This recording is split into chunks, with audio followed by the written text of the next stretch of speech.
What is up, you savages? This is the Protect Your Neck podcast, and I'm your host, Dan Tom, analyst whose work you can find over at MMAJunkie.com. But on this here program, the Protect Your Neck podcast, we break down high-level MMA in a slightly different way. As you can see, if you're on YouTube, thanks for subscribing, liking the video down below, Daniel Tom MMA, or on Apple Podcasts, appreciate those 5-star ratings and reviews.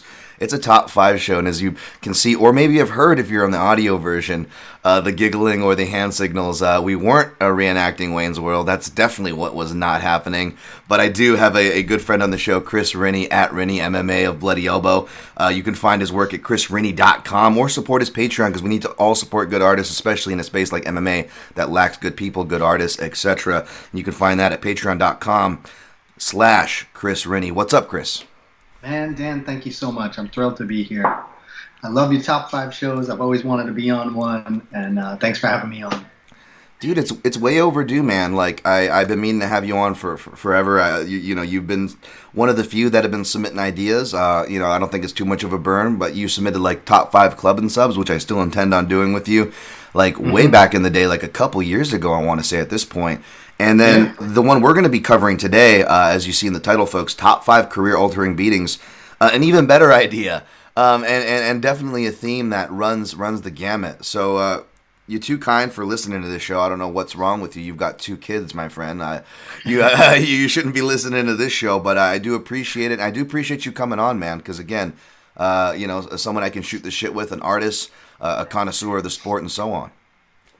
Thank you, man. Hey, listen, I think when you watch the sport as long as we do, you feel like things get lost in the shuffle, and it really these kind of things really help to solidify pivotal moments in your mind. There are certain people, like their highlights kind of exist, but they lose context, and I think shows like these really help even like newer fans kind of like, oh, okay, this put the building blocks together. It's like putting a Jenga back together.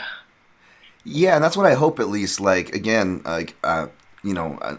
as far as hardcore following the sport, I've been aware since the 90s, but as far as hardcore following, like, I'll come clean. I was a tough noob, but even a tough noob at this point feels like forever, to your point, right, Chris? Yeah, 100%. And so it's not like, we're coming at this from an all-knowing encyclopedia. This is more just like, we're both being able, like, what I think a theater teacher told me this, a theater professor in college said, when we tell stories, we're not telling them for other people, we're telling them for ourselves. Which I do believe is very true, right? This is true with a lot of art, you could say. However, genuinely and non-selfishly, I would like to hope, to your point, Chris, that like a newer listener could listen to this and be like, we could plant some seeds in their head and be like, I've heard of this guy. Like, I just thought, he always sucked. Like, oh, I got to go back a decade ago and watch these fights or that fight, or what, this happened? There's no way that something happened like that in the sport. Like, no, it did. You just got to go back and watch it. So to your point, hopefully these shows help with that. Yeah, totally. I think they will.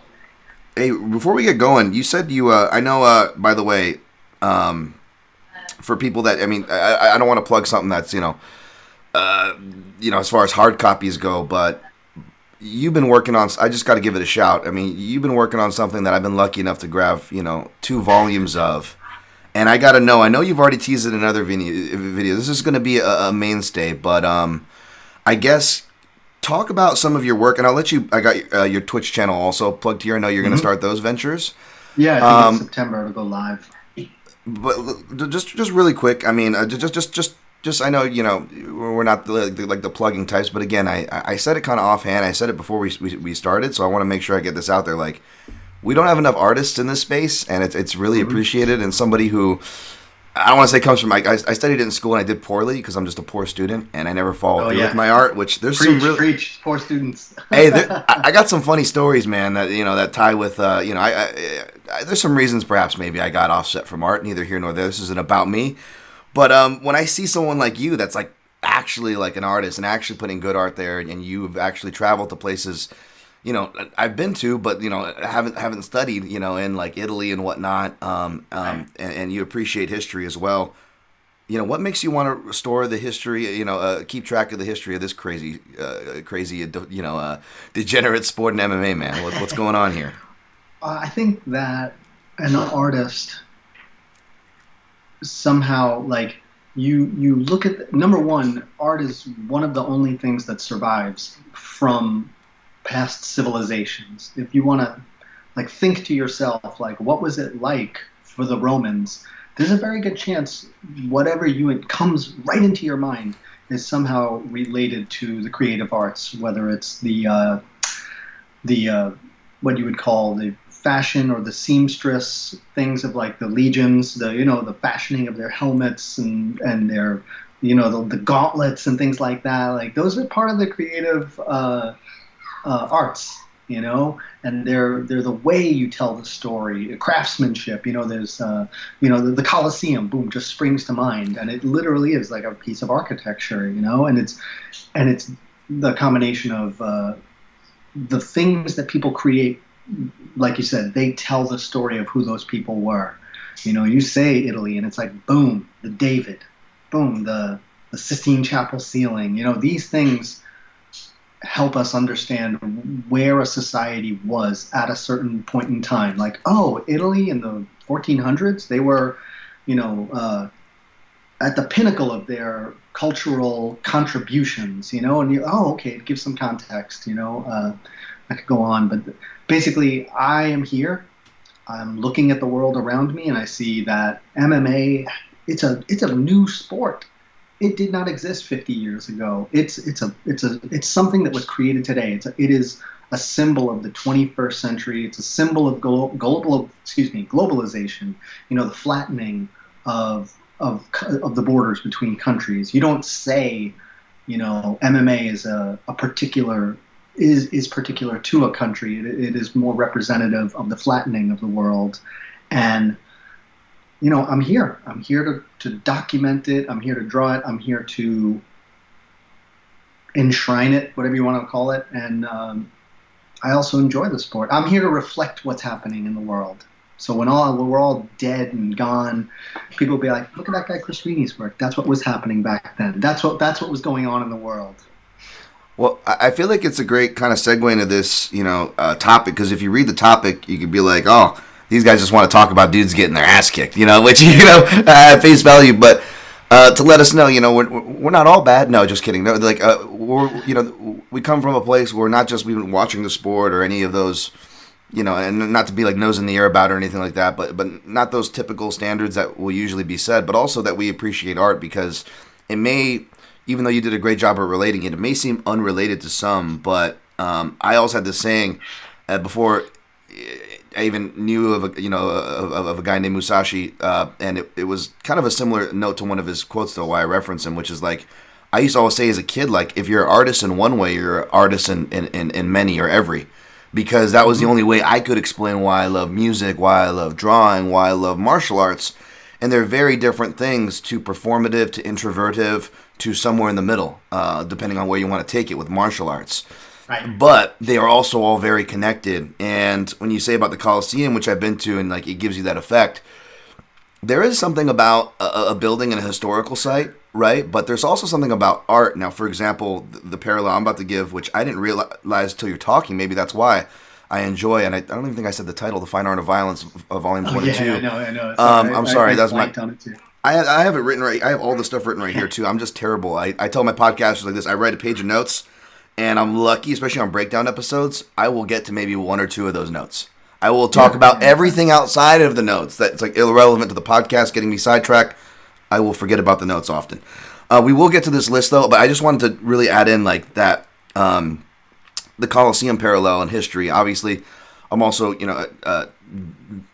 I appreciate some Asian history, some Chinese history, not very talked about at all in our textbooks. Here in North America. So when I was visiting there, I was just like, "What? Wow!" I couldn't believe how old all these things were, right?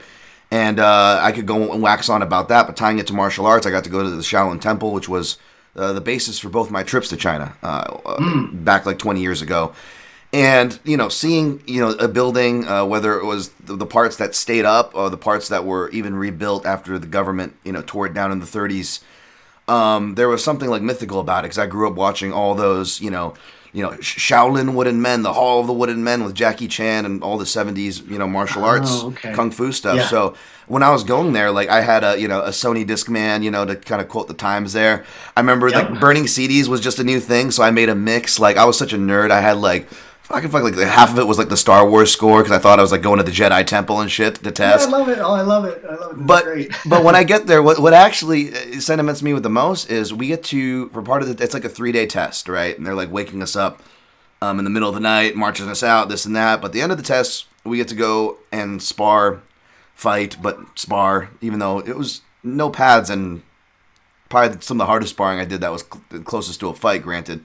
But the last part of the test was sparring. We had to do it in this place, and it was cool because our martial arts company had a business relationship with the Shaolin Temple, which was like their first business relationship because that's not their thing, but they kind of had to survive 21st century there. But a lot of politics. But anyways, it afforded people like myself to kind of see the homeland and whatnot. And last part of the test, we had to spar in this place called Room of the Thousand Buddhas, or I think something like that. I have pictures of it, and I'll have to send it to you. And there's literally 1,000 Buddhas painted on the wall, and they're not as good as a Chris Rini drawing, folks. But it reminds me when I flip through, finally winding it back here to my guest here.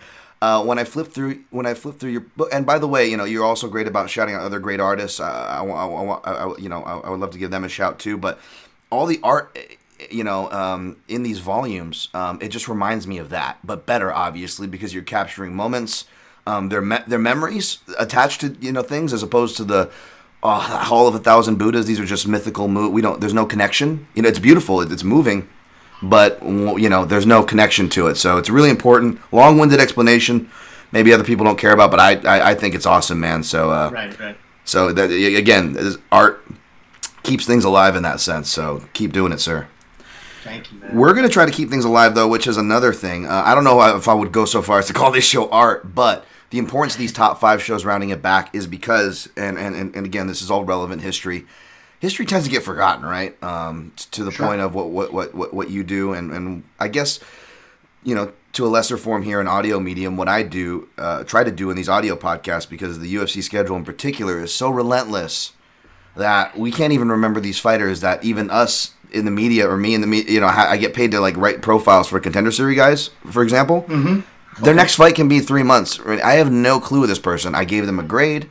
I watched their fight live. I had to write their fight after and rewatch it again. I had to study them before. And it's gone because Dunbar's number is completely challenged and proven right in MMA. Aha. So, I don't know. 150? Something like that, because that's about where I feel like that's where like my UFC knowledge drops off at about 150. I know 155 is Anek's first call. You get Jim Miller, Joe Lozon in a classic, but it all kind of falls off after that. Hawani's the best when it comes to that move. Right. But you know what? This is a really sobering thought. It's like their rankings go up to 15, and there are 10 or 11 or 12 weight classes, between the men and women.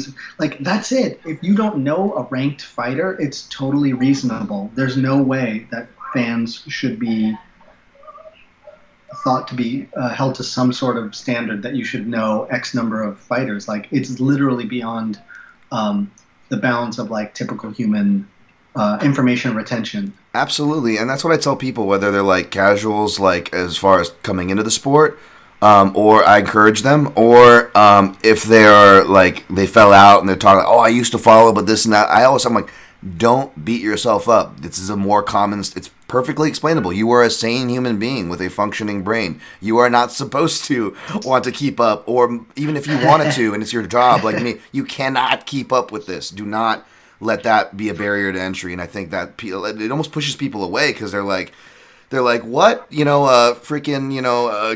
of Thrones season 1, I have to catch up on how much? And they're like, and from what I'm hearing, this latest season sucks. Like, do I really got to do this? So, we're going to try to shine a light on some of the more fun things. And it's self-serving as well, because it's fun to go back to these things. It makes you realize, back when, hanging with the boy, getting together with friends for fight nights, and those days, and that seem almost like a bygone era, even before the pandemic. Now, especially since the pandemic, right? And while the pandemic. So We're going to get into it here. As you guys know, we're going to go from 5 to 1. I'm probably going to let the guest go here first because he knows it's his first time, but it's not his first rodeo, if that makes sense, folks. So I'm going to let Rini go first. We're going to go back and forth like a tennis match from 5 to 1. Sometimes we're going to end up on the same one. I expect there to be crossover on this list because there are just some undeniable ones. That's fine. When that happens, we're just going to double dive. We can adjust our list accordingly.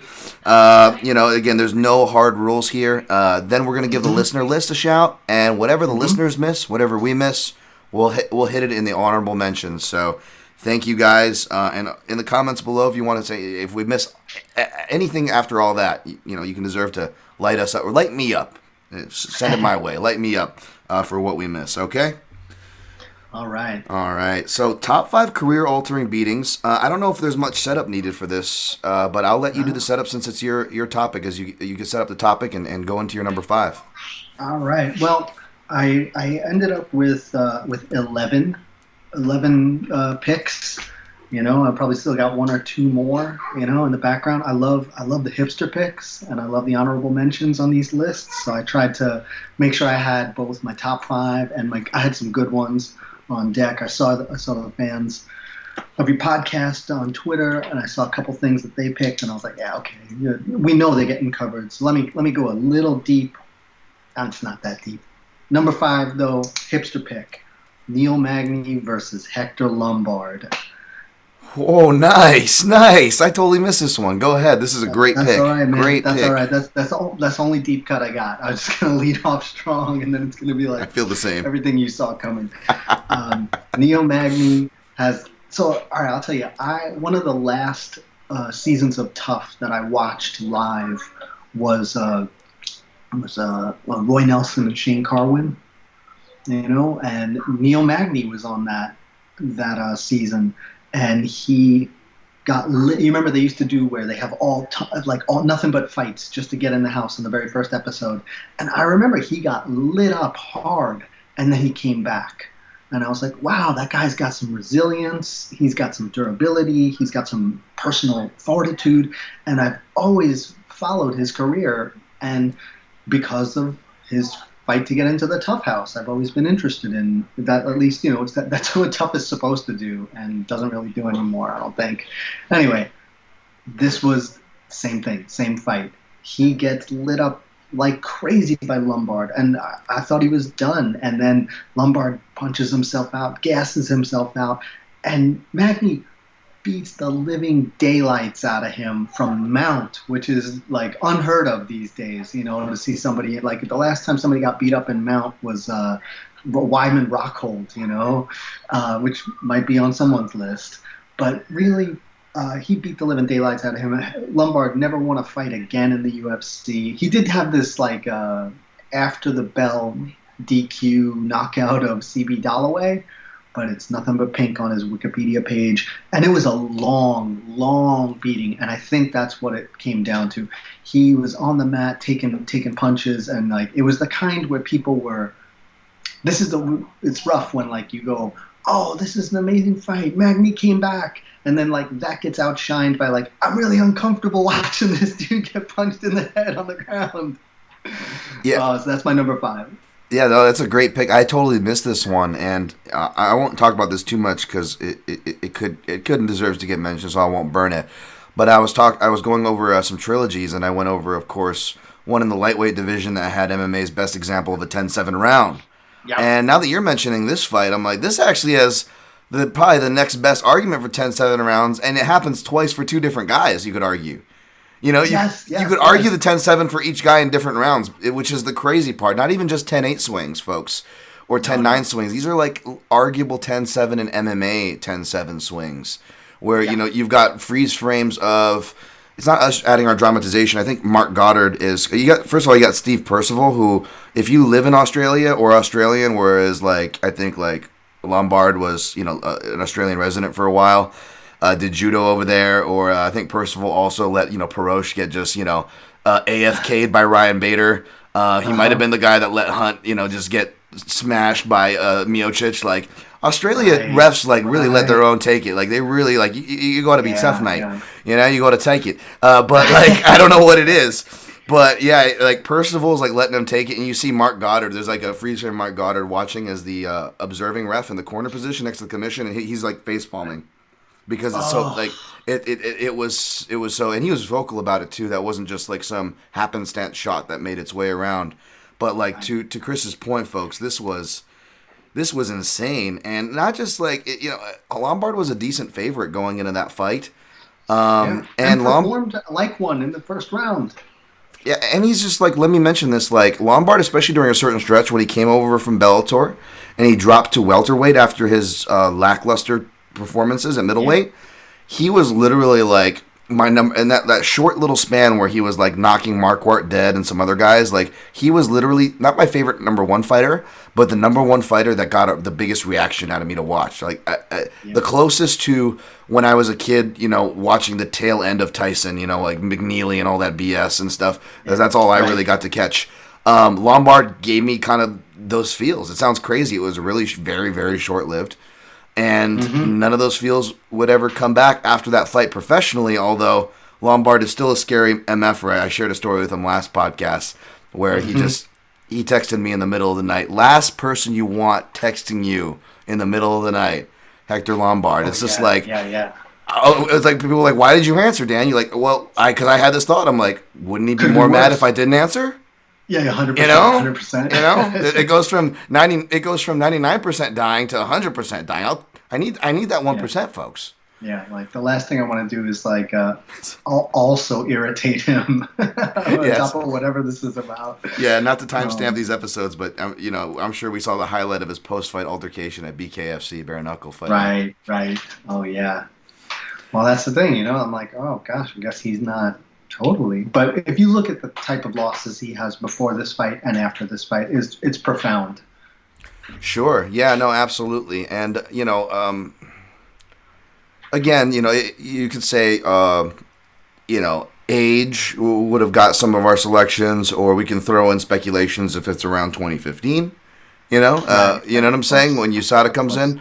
But this is definitely one because you just look at the old Sherdog, you look at the red.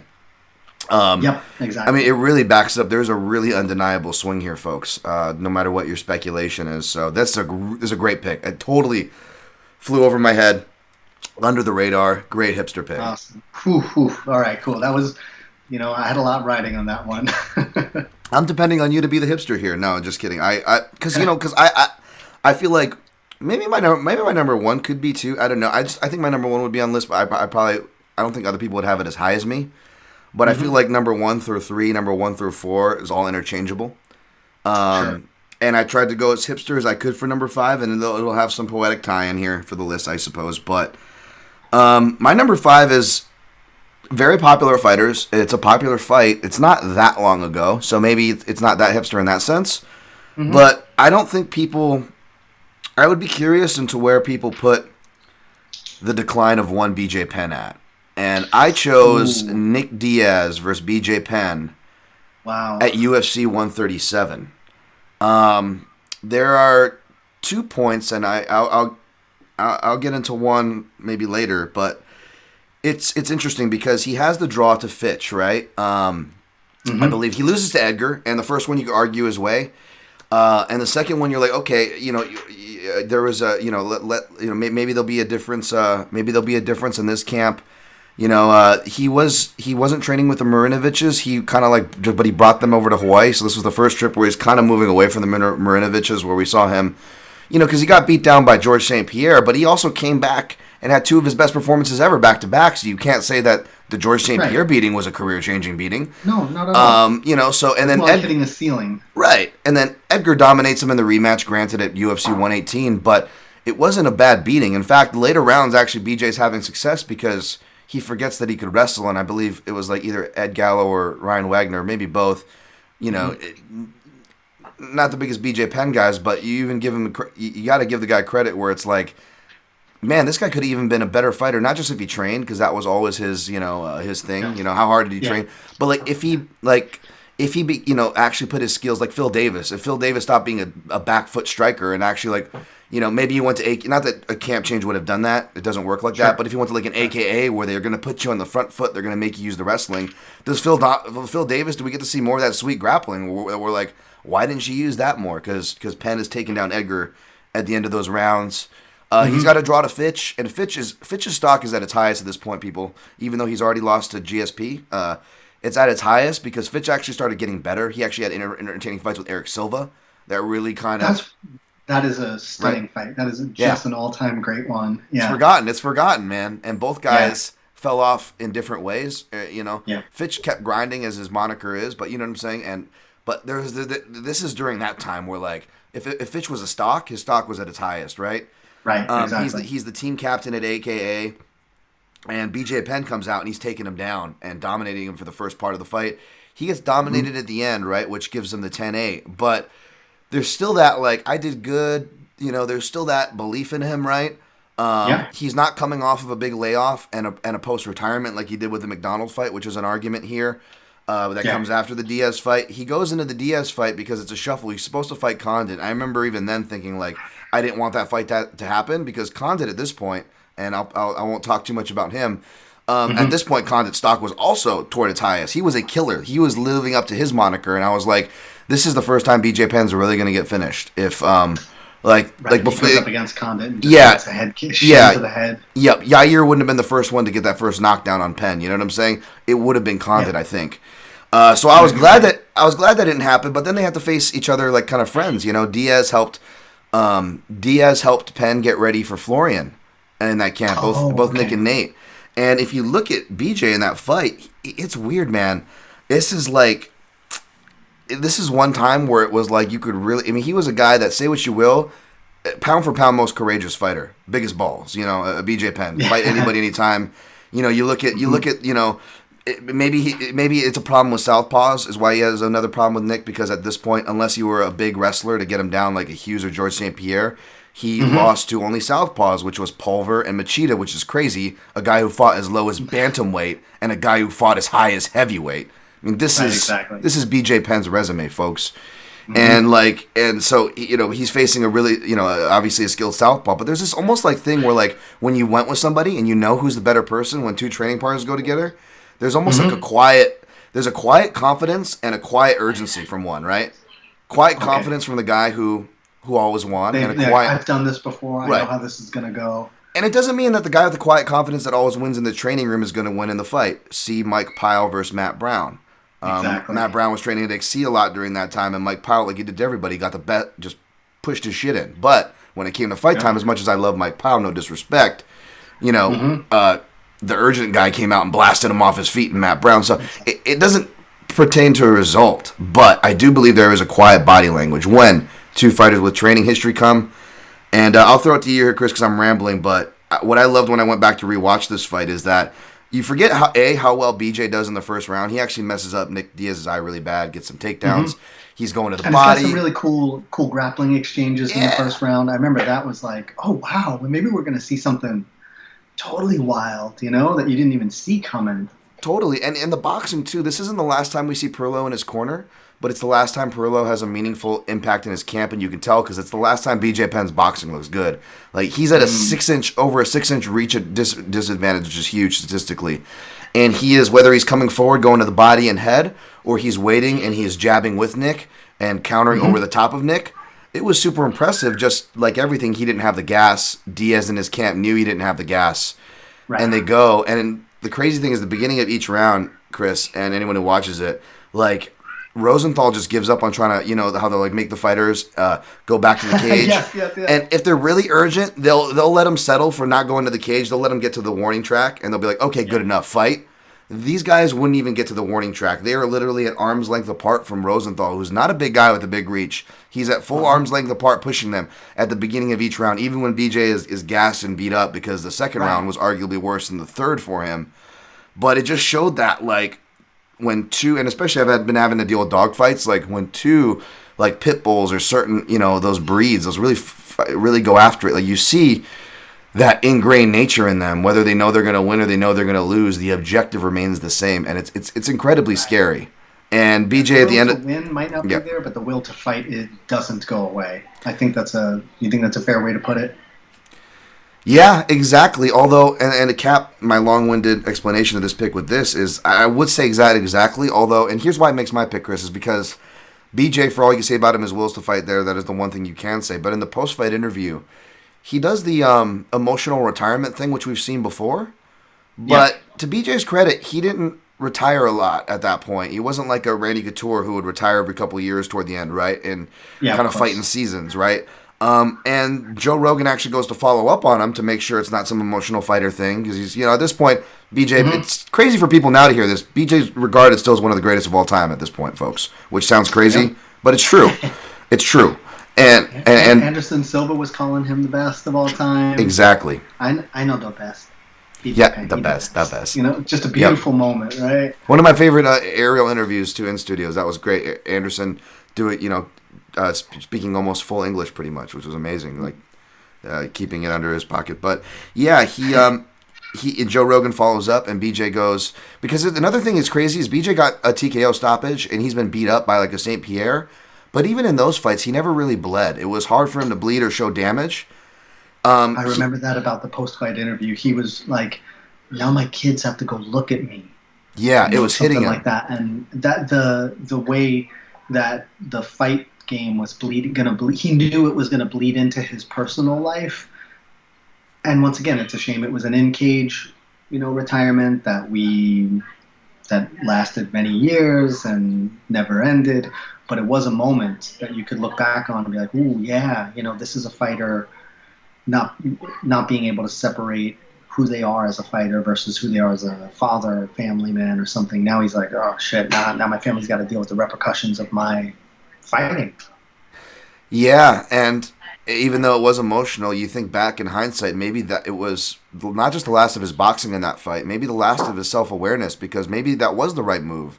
Maybe that was his body telling him, no excuses on the GSP fight, but it's like, BJ even being BJ aside, it's insane because it is literally the most important fight of anybody's career. Like, even BJ Penn should have known it was the most important fight. Like, why? How do you not get up? How are you just a zombie? And I never want to make excuses take away from a fighter, much less believe and embellish another fighter's excuses. But he just had his second kid at this time. And his daughter was getting old enough for the with the Diaz fight we're talking about, which is why it was hitting him. But when you go back to the St. Pierre fight at 94, he was just having his first kid. And like with a lot of fighters, that first kid is a real telltale. It's either going to change them or it's going to change them, but not noticeably, right? It is fatherhood and motherhood's going to change a person no matter what. But you get what I'm saying. The first time it happens, you're like, I'm a new person. And the second time, you're just like, man, fuck this shit. I'm tired. Yeah, and then he goes and retires and realizes that he's not happy, and maybe like the way you phrased it, the fighting was going to bleed into his personal life anyways, which is a tragedy, of course. But when I look, without getting too deep into that, when I look back to the turning point, I would argue this was long-winded, folks. I know, but I would argue this one was it. Alrighty. All right, number four. Let's do it, buddy. Okay, number 4. I know I saw some people on Twitter saying like Lawler McDonald, and I gotta put a hard no on that because both guys went on to have at least, in Lawler's case, one more great performance, and in McDonald's case, like I just couldn't. I know that he's had some spectacular beatings and losses and tragedies in his career. The fact is, he went and won a title in Bellator, and he performed well. He got like messed up of going up to 185, but he's just not done. He's able to function on a very high level, if not his once elite level. But right after that, Robbie Lawler, Carlos Condit. This had to make it because both guys, never the same. This is like probably an easy pick for everyone, and probably on your list, if not an honorable mention. But number 4, and it's a life change. It's a career-altering beating for both men, Robbie Lawler and Carlos Condit. Never the same. Even though Condit finally has got a couple couple wins under his belt now, but against much lower level of competition, and they seem very hard fought. I know that Robbie Lawler, he looks like he's underwater. He's like he's so defensively focused. I know like there's like just the onslaught of Colby Covington and like the 40 punch combination against RDA. Where he's like very defensively focused, but he's never able to like stop being defensive and return fire. And these guys, one thing I really want to say, what I wanted to note about this fight and why, if you haven't seen it, you should watch it. This fight was in January of 2016, and it's still one fight of the year. This fight was so good. It didn't beat every other fight. It beat recency bias. That is how you know this was profound. It was a profound thing that happened. Recency bias is such a strong thing, and I completely sentiment. I will quickly say I have it on my list, but I have it on my list as number 3, so I'll note that down here. Mm-hmm. So I'm going to switch my 3 and 4, because my 4 actually will segue kind of more to why I agree with you and why I ended up picking Lawler Condit over Lawler McDonald. So I'll just go ahead and as I note that, I'll double dive here with you for your number 4 because it's on my list. And yeah, McDonald did go on to have success. I feel like he still is a good example if you want to make that argument. I think it was the nose, right? A lot of the times when fighters have really damaged noses, you see them get hit in that area, they'll check it.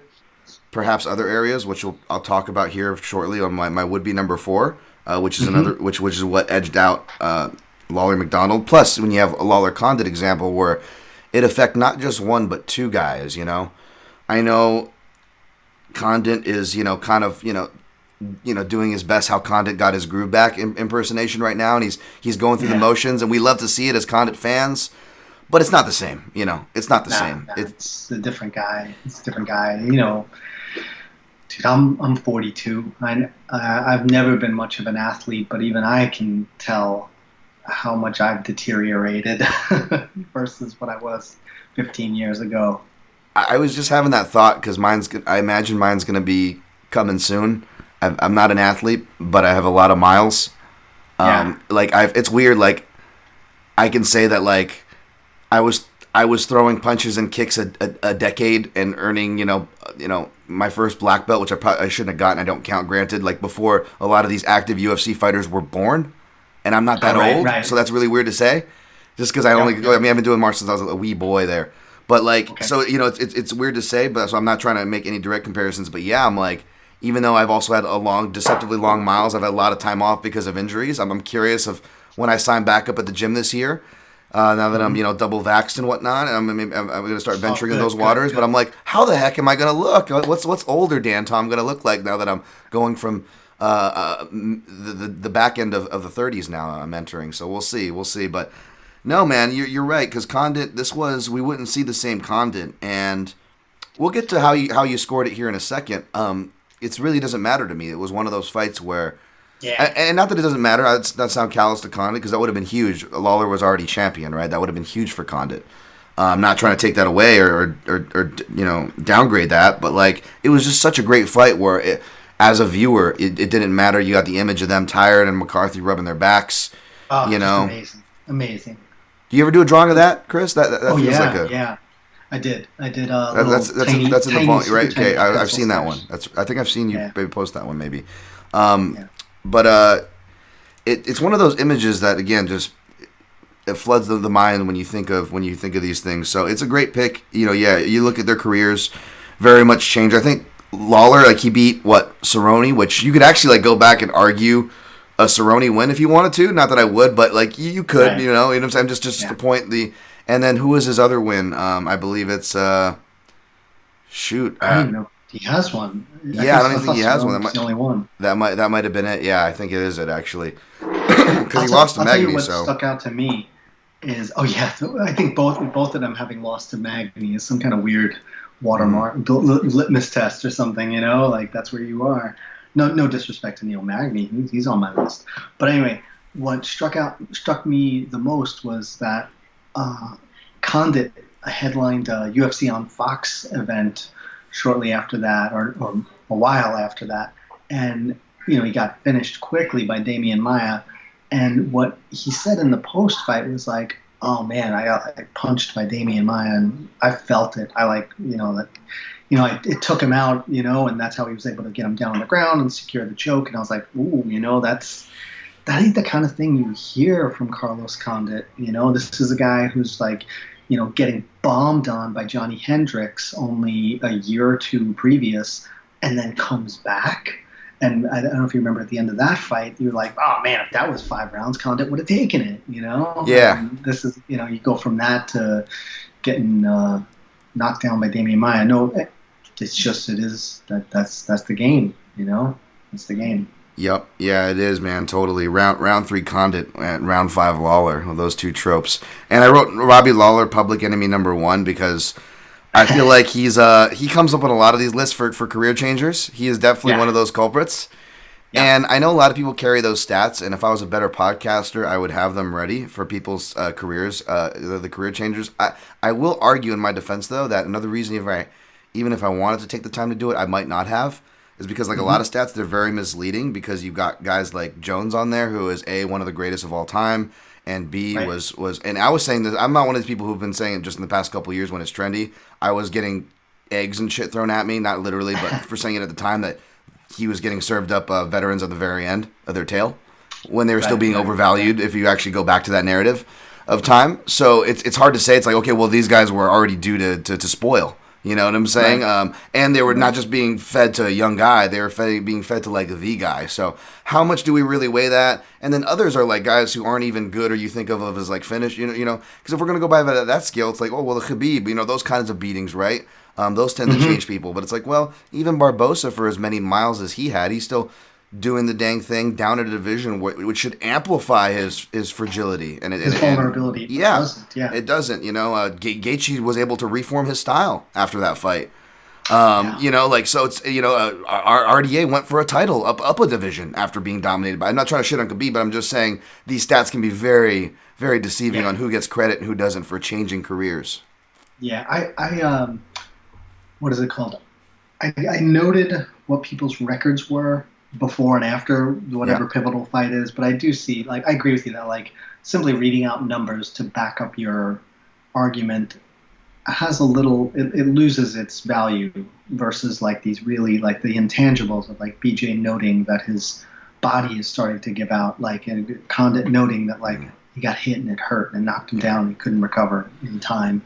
These things are far more telling than me being did you know he went 3-7 afterwards? Yep, yeah. It's contextualized stats, right? Which is why I respect the no known weaknesses old school UFC thing. Yeah. I respect that way more than today, where it's they're getting all these random fill-ins in the pandemic era MMA, and they're giving these guys who haven't even fought for a whole calendar year, this person has the most something in bantamweight history, and I'm like, okay, this is their third fight this year, and this person's 23.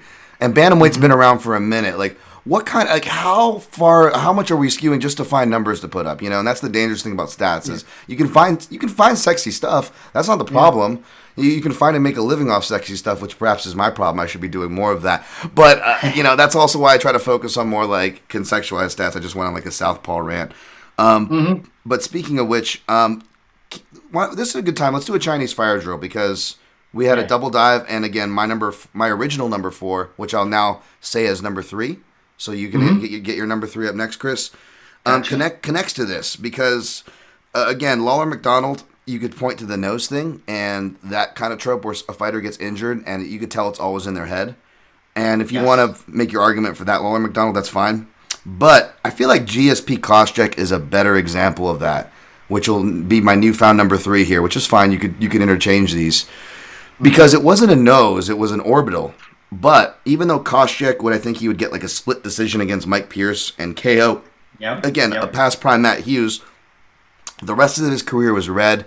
He never looked the same. The confidence and brashness of that AKA style that allowed him to use his wrestling and build his kickboxing was no longer there. And every time he got hit, even if it wasn't a fight-ending shot, or a hard shot, he would always check that eye. You would see Koscheck, Yeah. check his eye, check his eye. In fact, Matt Hughes even though Matt Hughes got knocked out in that fight, Matt Hughes immediately jabbed up that eye, and Koscheck looked upset. He looked rattled. And I gotta interrupt you for 1 second. Good, go. Take it. That's my number one, GSP Koscheck, because it is not just a physical beatdown. It was a psychological one, and it was a complete derailment of his career that GSP called his shot. He said, this guy, I'm going to beat him, and he's going to have to rethink his whole career as a fighter. He's going to have to rethink what he's doing. I think I even wrote this down. He said, when I'm going to beat him again, it's going to be the end of it. We're not going to fight each other ever again. He has to reconsider his career. He's not going to come back from this. I mean, the quotes that GSP laid out, calling your shot, fucking up this guy's body, fucking up his confidence, fucking up his career. Number one for me, it's like the triple, the trifecta of like beatdowns. Hey, I heard some of my voice in that initial quote there, Rini. That was pretty good. Oh, thank you. That was pretty bad, by the way, of my standards. So I apologize to the audience for that one. But no, that was you took me back. I got chicken skin goosebumps as you said that. Mm-hmm. And man, I apologize for sinking your battleship as I write that was your number one down here. We will adjust accordingly. But like again, this could easily like I said this is why I said 1 through 4 on my list was interchangeable. It's and what I love about this one too, and to further justify it being on the list or high on the list, is that I recently did not to timestamp this episode too much, but I recently did a jabbing article. Obviously, this was going to be on the list. And I think that even if you're a fan of that era or a fan of GSP, I'm raised my hand. I was guilty a bit of this. Is you can get guilty to be sucked into that George Safe Pierre narrative of the time, where he was fighting safe more this time. He jabbed Koscheck the whole time, and it was one of the jabs in the first round that hurt him. So was it a freak thing? And but when you actually go back and watch the fight, you could be as critical or contrarian as you want to be. But if you really watch that fight, as I went back to, you forget how much of a beating. Back to this title, how much of a beating it really was. It was brutal. I mean, even up to the last 30 seconds, you could argue was the most aggressive GSP was the whole fight. For someone fighting safe and has a fight literally clearly in the bag, like not even a round in question. And St. Pierre was going for it. Like he was doing like Michael Chandler style shifting combinations to southpaw, like stuff you didn't even see. Like George said, he was opening up the kitchen sink, and you just forget how brutal it really was a beating. I actually, what I remember most is Koscheck's corner trying to put the end swell on the eye, and him being like, stop, like that was one of the moments where you're like, oh shit, this is, because he's got a game face. Koscheck, he came out every round, he tried to win, doing that double jab overhand right, he tried, and to see like a crack in the armor of his, he put his game face on every time the round started, but to see it come off in between rounds was really, that was like, oof, man, you don't see that very often, And that's that, as much as anything that happened in the fight, his sensitivity to that between rounds stuck out. I totally agree because I was doing a lot of clips of these, and like the things that in my head I tried to include them in the clip was, I believe I got that for the collage of him pushing his cornerman away, and then this shouldn't be on anybody's list, although you could actually say it was actually on Shirk's case, but Sean Shirk, BJ Penn, another one, and you've got Shirk kind of uncomfortable. This cuts over both eyes, and of course you have Rogan actually really doing some perfect narration at the time, going, the story of this fight is written all over his face, and it couldn't have been said more perfect time than that. So you get a lot of these moments, but that's a great pick though, the GSP Koscheck. I apologize for singing your battleship, and no, man, it's cool. We knew it was going to happen, So I give you call it a bullseye. You got it. Well, The audience knows it's your number one. I marked it down as your number one, but since we just went back to back on battleship sinking, we just Chinese fire drilled our way back to normal order. So I'm gonna bounce the ball back to you for your number 3, which I didn't sync your number 3, did I? So I think your number 3 is Nope. still your number 3. Your number 2 is Yeah. still your number 2. However you want to do that. But what was your number 3 if we didn't already cover that in this madness? Number 3, I wanted to get another double destruction in, where it was a beating where both guys came out changed forever. Mm-hmm. And I also wanted to get at least one non-UFC fight in there. And I really had the pleasure of actually hanging out next to this fighter for like 8 hours one day at one of those UFC fan expos. I had a booth. I was I was showing my artwork there, and I was next to this booth that was promoting like truth is I don't really remember what it was they were promoting. But they had like Jens Pulver one day, and then the next day they had a Dwayne Ludwig, and then on the last day they had Don Fry, and I was like, oh man, this is amazing, Don Fry, this is so cool. And that dude, you could see he's still wearing the damage. He walks like a man who has like ridden a horse for like 4 days and then like ran and then went sprinting afterwards. He walks like there's some damage done. And it's the fight against Ken Shamrock. And so Don Fry won that fight. He never came out the same. Ken Shamrock never came out the same. What an amazing, vicious fight that was. Either man really could have won it. Sadly, I'm not sure if Shamrock has related his drug problems to this fight, because I know they kind of exist. If you've not read it, Jonathan Snowden's book on Shamrock is a fantastic book into the man's life. Yes. But Don Fry has directly linked his battle with painkiller opioid addiction to this fight and the damage he sustained from the leg locks. And anyway, this is my pick. This is number 3. Both men just viciously destroying each other. Double leg locks, just rib roasting monstrosities. I actually did an article about this back when I worked at Fightland, and it's to this day my favorite one. It's one of the best things I ever did. Wow, this is a great pick, man. This was one of my early fights as far as like getting in MMA. Don Fry, of course. I mean, Ken Shamrock, of course, obviously.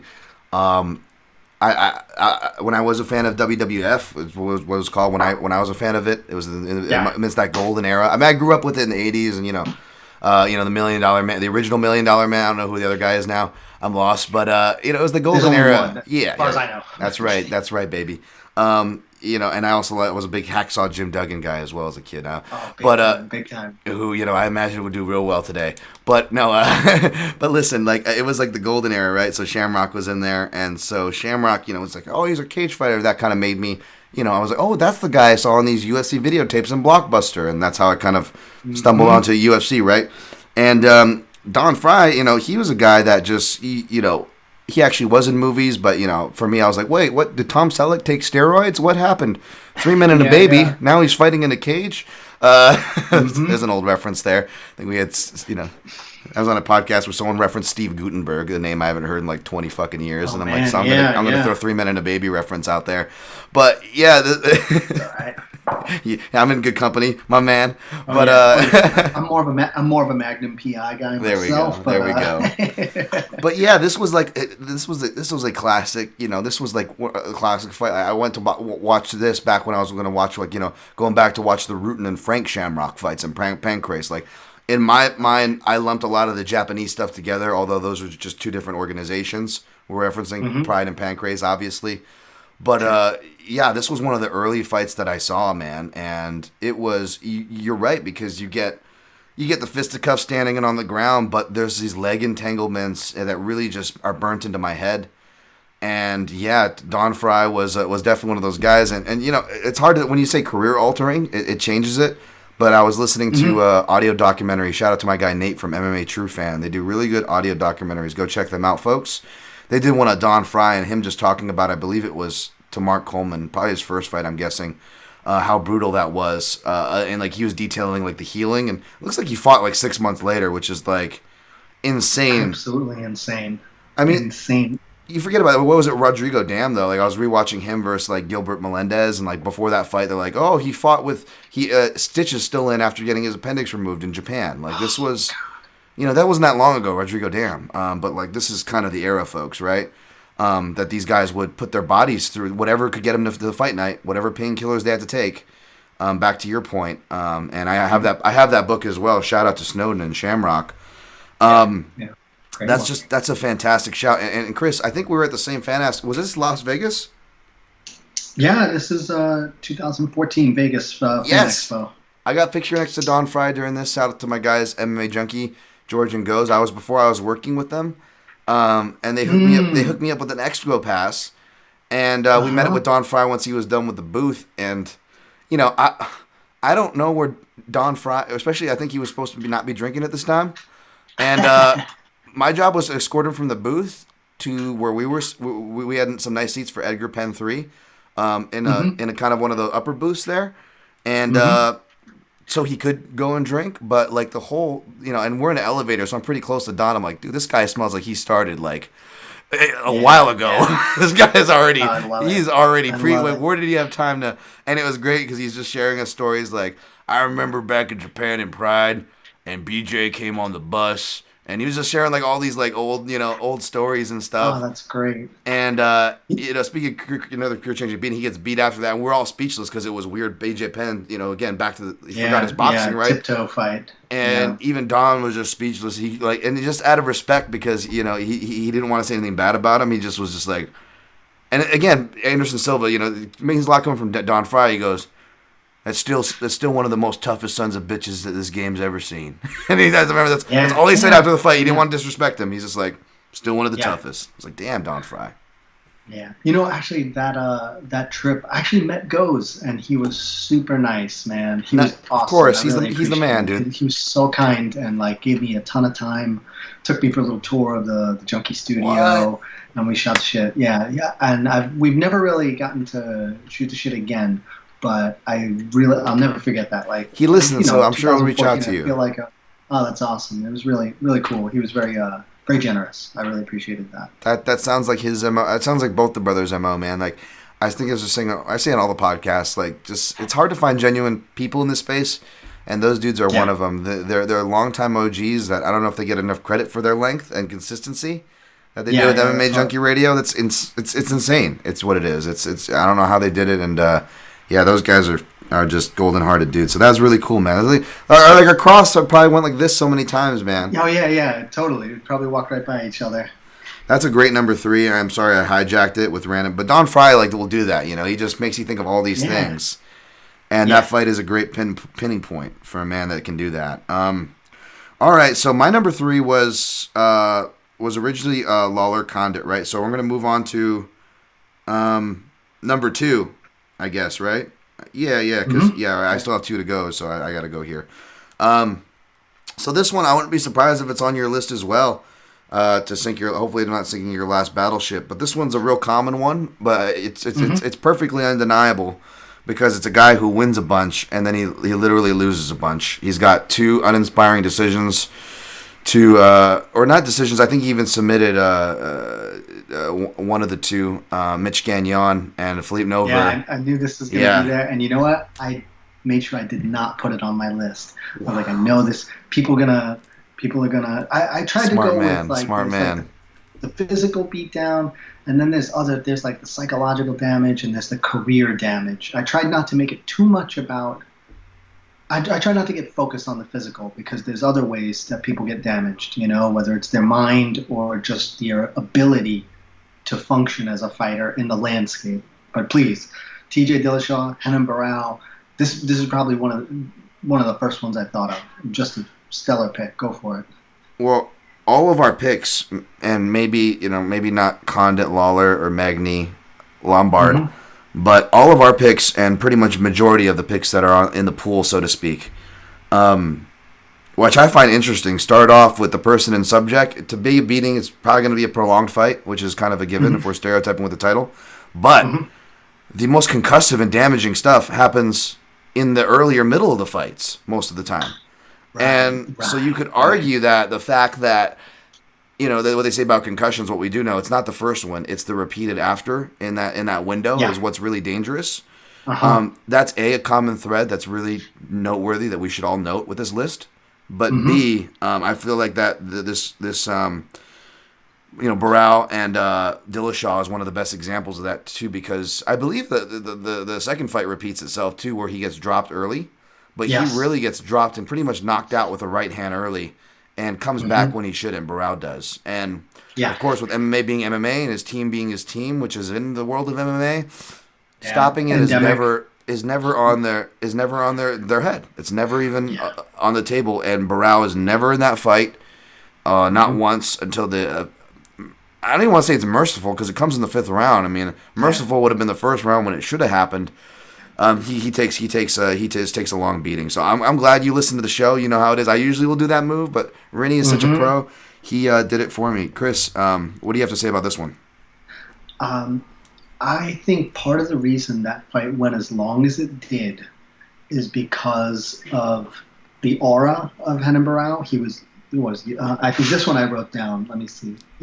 32-1-1 before that fight, and he really, that's one of those fights that just I can remember where I was, I can remember where I was sitting, what I was thinking, and even it was a jaw-dropping performance. It was like that, Cody Garbrandt, Dominic Cruz style performance. Like TJ's. With the style was evolving, this new Dwayne Ludwig thing, him looking like the future of MMA, and it all coalesced, like at the biggest stage of his career, the biggest opportunity, the brightest lights, and he did exactly what he needed to do, what he was supposed to do, but I still was so taken with Barao that even though TJ was like, it was like watching a race, where one person pulls ahead and then they just slowly pull further and further ahead without each round. But every time Barao would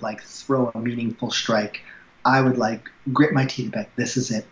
This is when the tide turns. Even after the knockdown, I'm going to say maybe 2 or 3 rounds. Maybe by the 5th round, I was like, oh my God, TJ's going to do this. But it was one of those things where, almost like watching the first Ngannou versus Miocic fight. Every strike he throws, you're like, this could be the one. This could be the one that turns it back around. Barao had that kind of mystique at that time, and that is why it's a great pick, because it was the end of that mystique. It was the end of that, this dude is just wrecking people, and whether it was very perfunctory jab, low kick, the occasional spinning kick or something, this dude has the tools, and then somebody comes in with the new tools, with the footwork, with the more dynamic striking, the less conventional striking, and you're like, oh God, this is sea change. You're watching a generational shift as well as the end of this man's run. So I love this pick. I knew it would be there. I'm glad I gave it room. No, me too, man. That worked out perfectly, and I agree with what you said. And last thing I'll say on this one, kind of akin to your number one, which was GSP Koscheck. This is one of those fights where the beating is so bad that the fighter wears it on their face in their following fights. Koscheck would always check that, check his orbital, he's back there. And Barao, you'd see it on his face. You'd see it as soon as the first exchange. Not even that he got tired. As soon as the first exchange didn't go his way, they're in the clinch. And you'd see him looking lost. He wasn't looking at the clock. He wasn't looking at his corner. He just has this look of despair on his face, and you see it in almost every fight, win or lose. Since then, he's back. It's like a PTSD. It puts him back there. He is a fighter that kind of looked like he was having a good time in there before that fight, and never looked like he was having a good time afterwards. Yes, absolutely. That's a great point. That's a great one. So, I just cited your number one, but what is your adjusted number one? So what was in your number 2 slot, but what's going to serve as your kind of adjusted number one? We know what your number one is.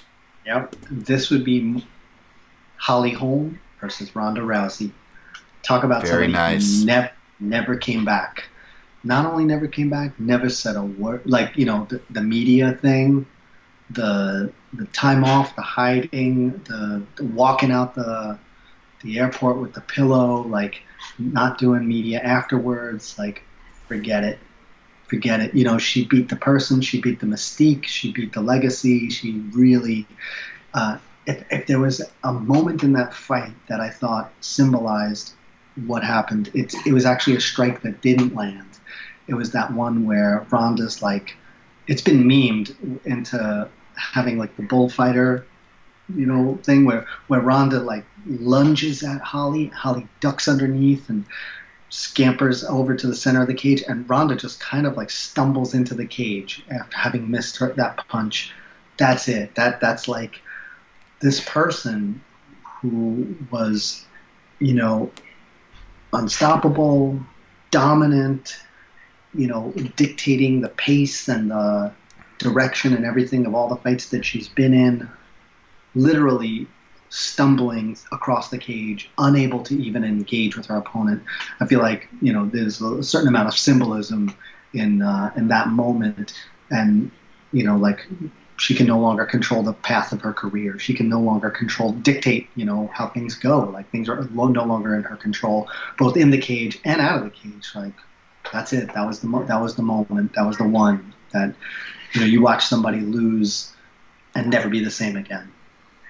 Yeah, and it was crazy because the knockout alone could be a life-changing knockout. That's what, you know, that's what I told myself, you know, before signing up for a fight, is you got to, be aware that if you want to do this, you think of the scariest person you don't want to fight and accept you're going to fight them, otherwise don't do it.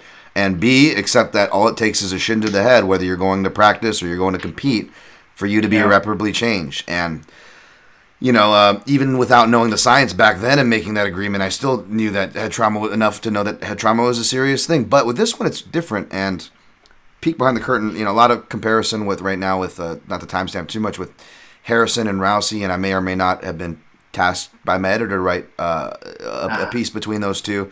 And that interests me too, because it's like, it's how someone wins and how someone loses, you know? Like, you know, we haven't seen Harrison have to lose yet. And by all accounts, she's lost even less than Rousey from a judo perspective, where, like a lot of these fighters, when they're undefeated, you can go back and look for seeds planted as to, you know, why maybe this change happened. You know, like for Rousey, maybe more emotional or non-physical, I should say, in the sense that, you know, she didn't exactly react to losing bad. There's a history of that, right? That could have told you this. Whereas Harrison will be interesting because even though I feel like she maybe built to last longer than Rousey, she's also been just as critical, but on a smaller stage within a win. So how does on a bigger stage loss, if she gets to that point, how will that affect her, right? And not to get too far on that downhole and round it back to our list, Chris, but one thing I stumbled upon when I was looking at the Weidman selection, which is not going to be the last one on my list, so I'll segue it with your pick here, is maybe because it relates, right? Because yours is Rousey and Holm, and it was an undefeated fighter. And what I noticed going through this list, Chris, if you tell me if you notice the same, but a lot of the biggest trajectory shifts, which could be a big marker when you're trying to parse out this sort of a list, you look at a career trajectory, and a lot of these dramatic ones happen with undefeated fighters, which makes sense. You've got one side of the sample size kind of setting you up for what we're looking for on this list, right? But is there something with being undefeated, both psychologically in Rousey's case and physically in the case of Weidman? And I'll include Maynard because he had a pretty damn good record into, and I teased it, you can't really nail it down to one fight. It's like that whole trilogy, right? And there's a lot of fights that didn't make it because it was like a whole trilogy that changed them, right? Yes. Like a JDS, Velasquez, etc.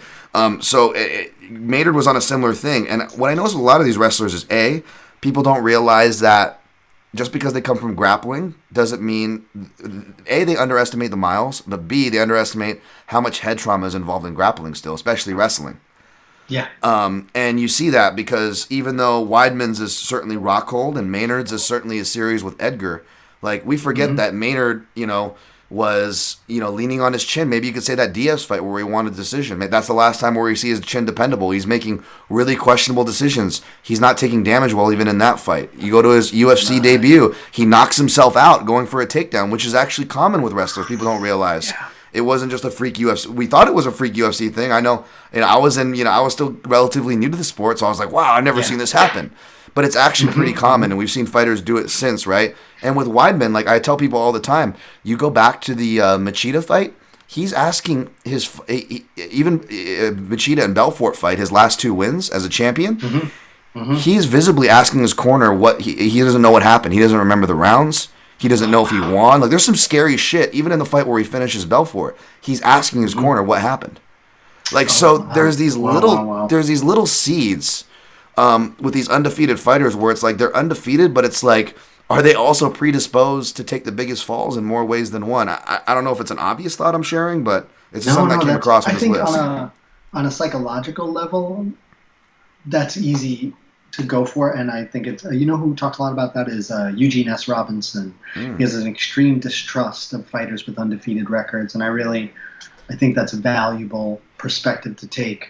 And then there are people who, there's basically like 2 kinds of people. There's the people who don't deal well with loss, and the people who, they do. And I think that it's easy for us to discount the damage taken during those wins.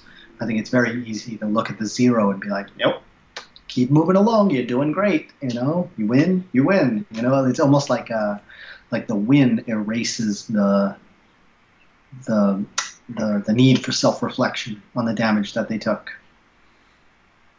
It does. That's a very good shout to Eugene S. Robinson. He's the man. I know he's been around forever, but I've become an increasing fan of that guy. I don't know why he's been off my radar for a minute, but he's the man. Yeah.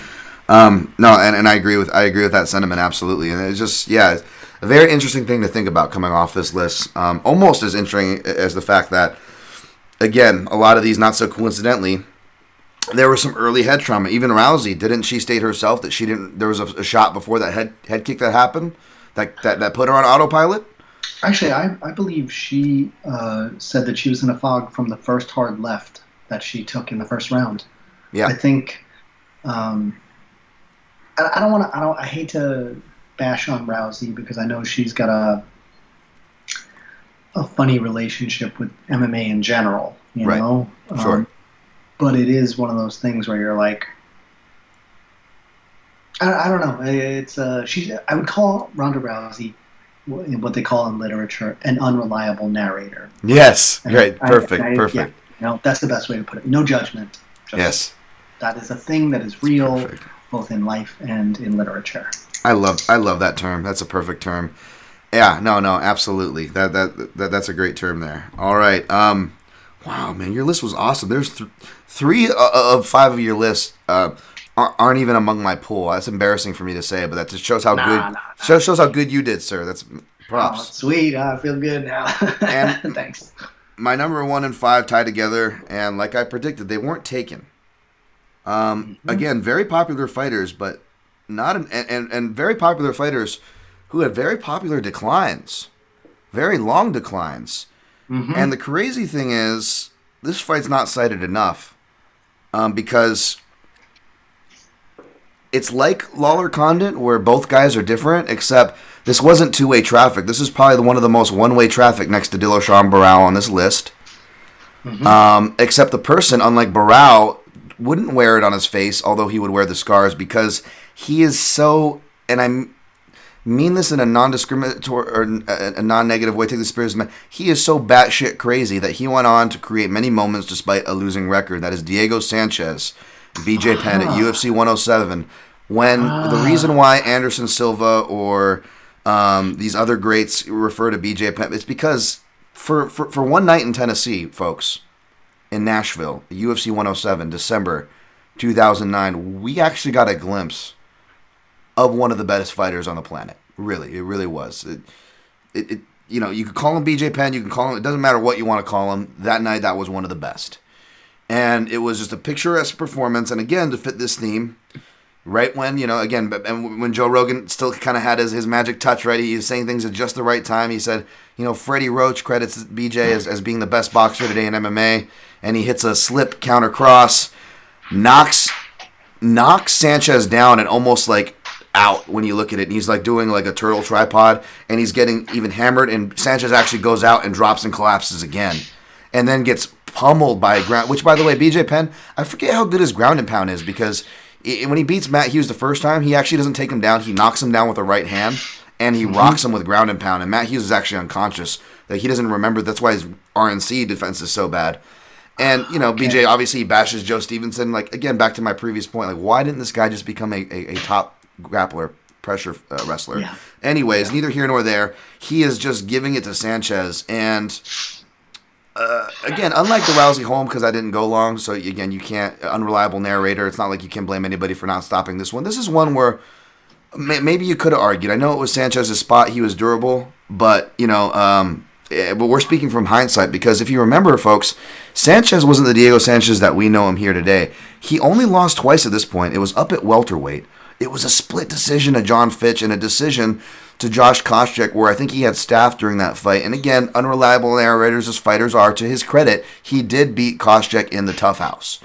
So those were his only two losses. Even as an amateur, he never lost. Diego was he was such a pain in the ass because as a traditional martial artist, I would cringe, even though, Goldie was actually right. I would cringe whenever early Goldie commentary was like, the best weapon in mixed martial arts is your cardio.